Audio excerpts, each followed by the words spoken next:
So continuing to follow President Trump's visit, we want to go to a live look at the roundtable at Luke Air Force Base. And let's just listen in for a moment. Deputy Secretary Patrick Shanahan.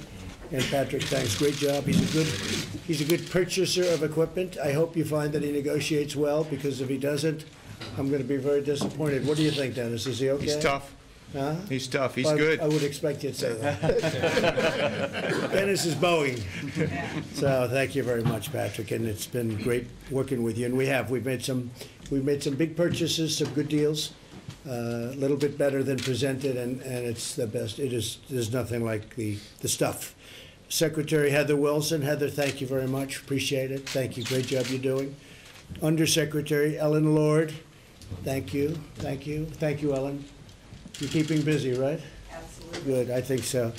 And all of the outstanding representatives who join us today from America's aerospace and defense industry, civil society. I mean, if you look at the civil society and the business society, it's been pretty amazing what's happened over the last 2 years. And you're all doing well, and we're doing well. The country's doing well.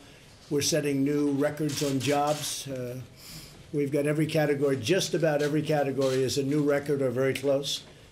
And a lot of them work for you. A lot of them work for your great companies, and they are great companies. Thank you very much.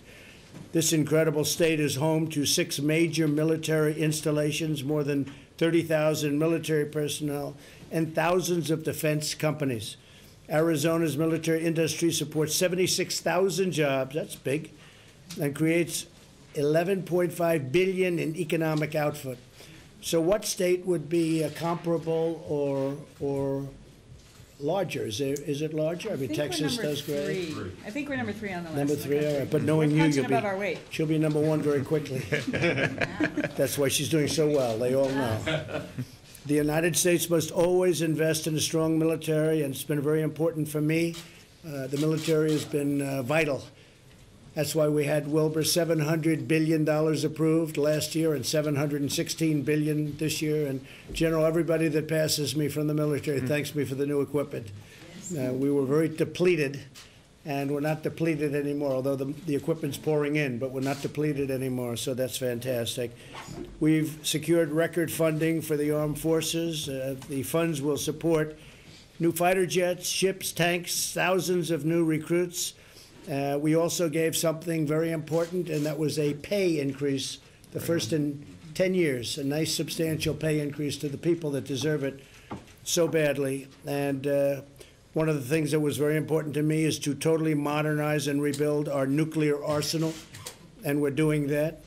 And we will very shortly be in a position where there won't be anybody close. Not that we ever want to even think about using it, but if we're not going to use it, the best way, the only way, is that's the way we don't have to use it, right?